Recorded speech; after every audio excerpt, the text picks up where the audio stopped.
স্বামী অনিল চ্যাটার্জি বাংলা ছবির খ্যাতনামা তারকা হলেও চিরকাল অন্তরালেই থেকেছেন তাঁর স্ত্রী অনুভা চট্টোপাধ্যায়। লাইমলাইটের বাইরে থাকতেই পছন্দ করতেন তিনি। ৮৭ বছর বয়সে অনুভা দেবী পরপারে চলে গেলেন নীরবে চুপিসারেই। তাঁর চলে যাওয়ার খবর জানতে পারেনি মিডিয়া। এবছরই গত ৭ই জুলাই সোমবার প্রয়াত হন তিনি। সিওপিডির সমস্যা ছিল। বহুদিন ধরেই বার্ধক্যজনিত অসুস্থতা নিয়ে হাসপাতালে ভর্তিও ছিলেন অনুভা চ্যাটার্জি। তাঁর অন্তিম যাত্রায় মিডিয়া হাজির ছিল না, জানতে পারেনি টলিপাড়ার কেউই। পাশে পেয়েছেন কেবলমাত্র পরিবার, আত্মীয় স্বজন এবং পাড়া প্রতিবেশীদের। তাঁদের ভালোবাসা আর চোখের জলে অনিল জায়া পাড়ি দিলেন পরলোকে। স্বামী অনিল চ্যাটার্জি গত হয়েছেন 1996 সালের 17ই মার্চ। দীর্ঘ এত বছরে 3 ছেলে অমিত, অরূপ, অর্ণব এবং একমাত্র কন্যা অন্তরাকে নিয়ে ভালোই ছিলেন তিনি। তাছাড়া বড় পুত্রবধূ নীলু আর মেজ পুত্রবধূ নিবেদিতা রয়েছেন, যদিও ছোট বৌমা আগেই গত হয়েছেন। আর নাতি নাতনিদের নিয়ে ভরা পরিবারের মধ্যেই শেষ জীবনটা কাটালেন অনুভা চট্টোপাধ্যায়। সবাই খুব খেয়াল রাখত তাঁর পরিবারও চাননি অনুভা দেবীর চলে যাওয়া জানতে পারুক মিডিয়া।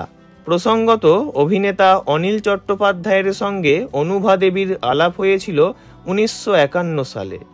নাকতলা হাই স্কুলে সেবার কালিন্দী বলে একটা নাটক হয়েছিল। তাতে নায়ক হয়েছিলেন অনিল চট্টোপাধ্যায় আর নায়িকা হয়েছিলেন অনুভা দেবী। সেখানেই প্রথম আলাপ। এরপর অনুভা দেবীর এক দাদার সঙ্গে বন্ধুত্ব হয় অনিল চট্টোপাধ্যায়ের। তারপর থেকেই তাঁদের বাড়িতে যাতায়াত ছিল। সেখান থেকেই একে অপরকে ভালো লাগা ও ভালোবাসা। আলাপের 2 বছর পর 1953 নাগাদ তাঁদের দুজনের বিয়ে হয়। যদিও বিয়েতে আপত্তি ছিল পরিবারের।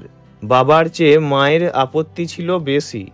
কারণ অনিলবাবুর পরিবার এদেশীয় চট্টোপাধ্যায় ব্রাহ্মণ আর অনুভা দেবীর পরিবার ছিল কুমিল্লার গুপ্ত। ফলে তাঁদের বিয়ে হতে চাইছিল না। কিন্তু এই সময় তাঁরা পাশে পান অনুভা দেবীর এক পিসিকে। তিনি সবাইকে বুঝিয়ে তাঁদের বিয়ে দেন। বিয়ের পর সারা জীবনই স্বামীর পাশে থেকেছেন অনুভা দেবী। স্বামী অভিনয় জগতে ব্যস্ত থাকতেন আর 4 ছেলে মেয়েকে নিয়ে একা হাতে সংসার সামলেছেন তিনি। অনিল চট্টোপাধ্যায়ের স্ত্রী হওয়ার সুবাদে উত্তম কুমার থেকে সুচিত্রা সেন, সাবিত্রী চ্যাটার্জি, সৌমিত্র চ্যাটার্জি প্রমুখ বড় বড় তারকাদের সঙ্গে তাঁর বন্ধুত্ব ছিল এবং পারিবারিক যোগাযোগও ছিল। গল্প, আড্ডা সবই হতো, কিন্তু কখনোই লাইমলাইটে আসেননি অনুভা দেবী।